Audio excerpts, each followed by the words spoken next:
পুরনো পদ্ধতিতে হওয়া এবারের উচ্চ মাধ্যমিক পরীক্ষায় কোনো কোনো পড়ুয়া যদি অকৃতকার্য হয় তাহলে আগামী বছর সেমিস্টার পদ্ধতিতে উচ্চ মাধ্যমিক পরীক্ষা দেওয়ার সুযোগ পাবে।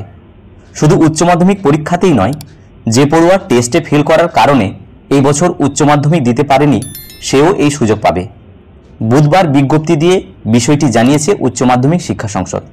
তবে একজন ছাত্র বা ছাত্রী কোন পদ্ধতিতে পরীক্ষা দেবে সেটা তার ইচ্ছার উপর নির্ভর করছে। চাইলে অকৃতকার্য হওয়া পরীক্ষার্থীরাও পুরনো পদ্ধতিতে উচ্চ মাধ্যমিক দিতে পারবে। সেমিস্টার পদ্ধতিতে উচ্চ মাধ্যমিক দেওয়ার জন্য অপশন ফর্ম পূরণ করতে হবে।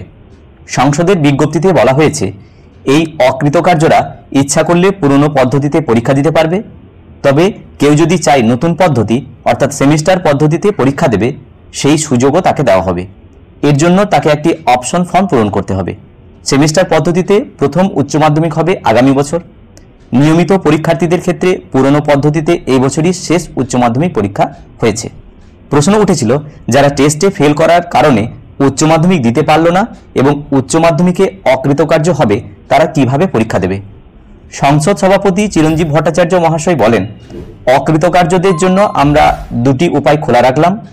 টেস্টে এবং উচ্চ মাধ্যমিকে অকৃতকার্যরা ইচ্ছা করলে সেমিস্টার পদ্ধতিতে পরীক্ষা দিতে পারবে, আবার পুরনো পদ্ধতিতেও উচ্চ মাধ্যমিক দিতে পারবে।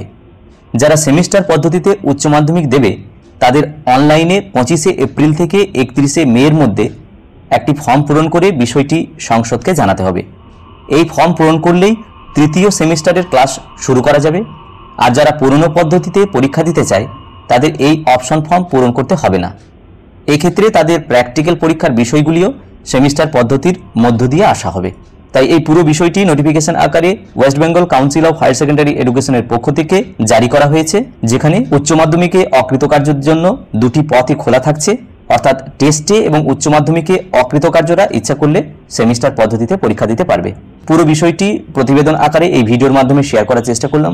ভিডিওটি সকলকে দেখার জন্য ধন্যবাদ। সকলে ভালো থাকুন, সুস্থ থাকুন।